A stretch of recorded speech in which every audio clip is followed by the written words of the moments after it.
كمي تصنعوا كبرات خطاطتين زعلت زبلنا يو حديث زينا نفصامتات نحيدنا قريبنا لنا كتكاتتلو بخبر العدل ኤርትራ ኣብዚ እዋን እዚ ኣብ ምርግጋፅ ውሕስነት መግቢ ህንፀት ስትራቴጂካዊ ዲጋታት ምስፍሕፋሕ ናይ ፀሓዊ ፀዓት ዘተኮረ ናይ ልምዓት ንጥፈታት ተሳልጥ ከም ዘላ ተሓቢሩ ኣብ መላእ ሃገር ብርክት ዝበሉ ናይ ልምዓት ስራሕቲ ብውሽጣዊ ዓቕሚ ይሳለጡ ከም ዘለውን ገለ ካብቶም ቀንዲ ነጥብታት ድማ ውሕስነት መግቢ ህንፀት ዲጋታትን መንግስቲ ኤርትራ ንዝተፈላለዩ ዲጋታት ከም ዲጋ ጋሕተላይን ካልኦት ንኣሽቱ ዲጋታትን ብምህናፅ ንውሽጣዊ ንጥፈታት ዝኸውን ዝተዓቀበ ማይ ንምምላእ ይሰርሕ ከም ዘሎ ተገሊጹ እዚ ስራሕ እዚ ንዘመናዊ መስኖን ንምፍራይ ዝተፈላለዩ ኣሕምልትን ፍረታትን ዓቢ ሓገዝ ይገብር ከም ዘሎ ተገሊጹ ብመሰረተ ልምዓትን ፀሓያዊ ፀዓትን ድማ ኣብ ርሑቕ ከባቢታት ዝርከቡ ኣብያተ ትምህርትን ክሊኒካትን ቀጻሊ ዝኾነ ፀዓት ንምርካብ ፕሮጀክታት ፀሓያዊ ፀዓት ብሰፊሑ ይትግበር ኣለው እዚ ድማ ማሕበራዊ ኣገልግሎት ንምምሕያሽ ዝዓለመ ከም ዝኾነ ተገሊጹ ኣብ ጽርግያታትን መጓዓዝያታትን ድማ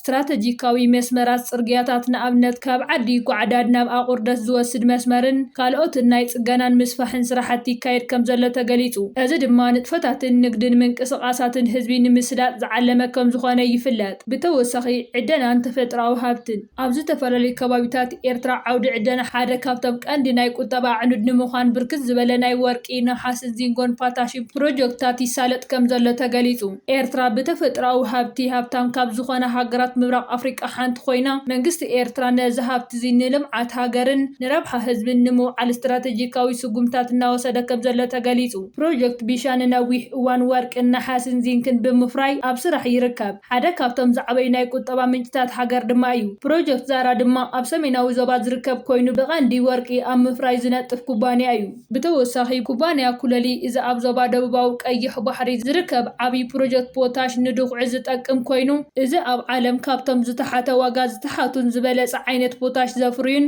ክኸውን ድማ ትፅቢት ይግበረሉ ብተወሳኺ ፕሮጀክት ዕደና ኣስመራ ኣብ ከባቢ ኣስመራ ዝርከብ 4 ዝተፈላለዩ ቦታታት ዘጠቃለለ ኮይኑ ወርቅን ነሓስን ዚንጎን ንምፍራይ ኣብ ምድላው ይርከብ መንግስቲ ኤርትራ ብኤርትራዊ ሃገራዊ ትካል ዕደና ኣቢሉ ኣብ ኩሎም ናይ ዕደና ፕሮጀክትታት ርኡይ ብፅሒት ማለት ብውሕዱ ካብ 30 እስካብ 40 ሚእታዊት ብፅሒት ኣለዎ እዚ ድማ እቲ ካብ ዕደና ዝርከብ እቶት ብቐጥታ ናብ ናይ ልምዓት ስራሓት ከም ህንፀት ኣብያተ ትምህርትን ሆስፒታላትን ዲጋታትን ንምውዓል ይሕግዝ ከም ዘሎ ተገሊጹ እዞም ናይ ዕደና ትካላት ንኣሽሓት ኤርትራውያን ሰብ ሞያ ዕድል ስራሕ ይፈጥሩ ከም ዘለውን ብተወሳኺ ኣብቲ ዕደና ዝካየደሉ ከባቢታት ዝርከቡ ህዝቢ ናይ ጽሩይ መስተ ማይ መንገድታትን ናይ ጥዕና ኣገልግሎታት ተጠቀምቲ ይኾኑ ከም ዘለው ተገሊጹ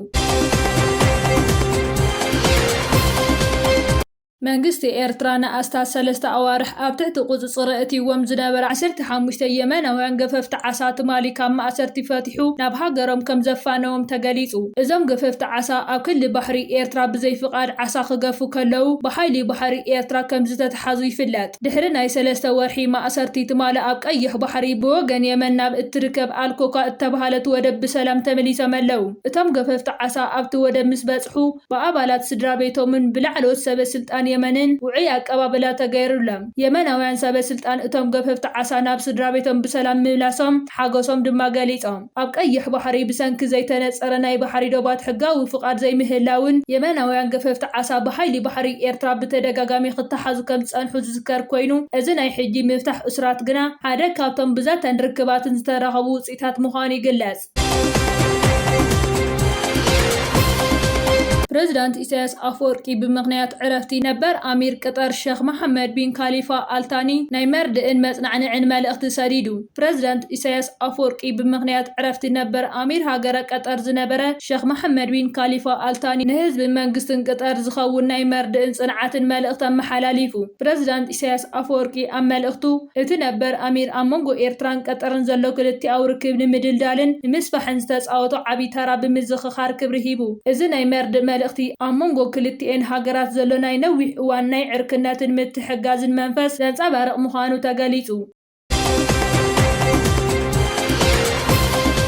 ሰራዊት ሱዳን ኣብ ዝተፋላለዩ ከባቢታት ነታ ሃገር ዘጥቅዓ ዝነበራ ናይ ተጻብዕቲ ድሮናት ሰብ ኣልቦ ነፈርቲ ከም ዘውደቐ ገሊጹ። ሰራዊት ሱዳን ኣብ ዝቕንያት እዚ ኣብ ልዕሊ ዝተፈላለዩ ወተሃደራዊ ማዕስከራትን ከተማታትን ዝተፈነወ ናይ ድሮን መጥቃዕቲ ከም ዝመከተን ነተን ድሮናት ከም ዘውደቐንን ሓቢሩ ኣሎ። እዚ ስጉምቲ እዚ እቲ ኣብ መንጎ ሰራዊት ሱዳንን ሓልታት ቅልጡፍ ደገፍን ዝካየድ ዘሎ ኩናት እናገደደ ኣብ ዝኸደሉ ዘሎ እዋን ዝተፈጸመ ምዃኑ ድማ ተሓቢሩ። መጥቃዕቲ ድሮን ተጻብዕቲ ሓይልታት ብተደጋጋሚ ኣብ ዝተፈላለዩ ስትራቴጂካዊ ቦታታት ሱዳን መጥቃዕቲ ንምፍጻም ድሮናት ክጥቀሙ ጸኒሖም እዮም። ናይ ሱዳን ጸረ ነፋሪት ምክልኻል ሓይልታት ነተን ድሮናት ቅድሚ ሹተአን ምውቃዕን ኣብ ኣየር ከም ዘፍሸልውን ወተሃደራዊ ምንጭታት ይሕብሩ። መጥቃዕቲ ድሮን ብበዝሒ ኣብ ከባቢታት ፖርት ሱዳን ገዳሪፍን ሸንድን ዝኣምሰሉ ከተማታት ክካየድ ጸኒሑ እዩ። እቲ ኩናት ሕጂ እውን ብርቱዕ ኮይኑ ይቕጽል ስለ ዘሎ ክልቲኦም ወገናት ሓደሽቲ ቴክኖሎጂታት ኣብ ምጥቃም ይርከቡ ከም ዘለው ተሓቢሩ።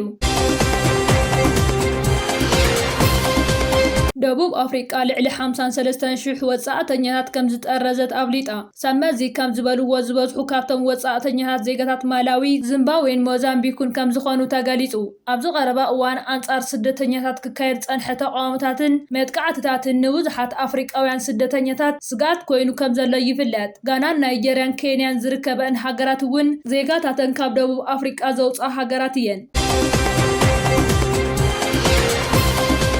ኣሜሪካ መራኸብ ንግዲ ኢራንን ዓማዊላን ብመጻብ ሆርሙዝ ከይሓልፋ ዳግማይ ከም ዝኣገደት ፕረዚዳንት ዶናልድ ትራምፕ ኣፍሊጡ። ነተን ዝሓልፋ ናይ ካልኦት ሃገራት መራኸብ ንግዲ 20% ቀረጽ ከኽፍል ምዃኑ እውን ትራምፕ ገሊጹ። ድሕሪ እቲ መግለጺ ዕዳጋታት ዓለም ከንቆልቁልን ዋጋታት ነዳዲ ክዓርግን ጀሚሩ ከም ዘሎ ተገሊጹ። ዝኸበርኩም ተዓዘብትና ንሕጂ ዝበልናዮም ዜናታት ኣብ ዝዛዚምና ኣለና። ኣብ ዘለኹምሞ ሰናይ ግዜ እንዳተመነና ኣብ ዝቕጽል ቪድዮታት ክበጽሓኩም ሳብስክራይብ ዘይገበርኩም ሳብስክራይብ ክትገብሩ ብኽብሪ ንዕድም።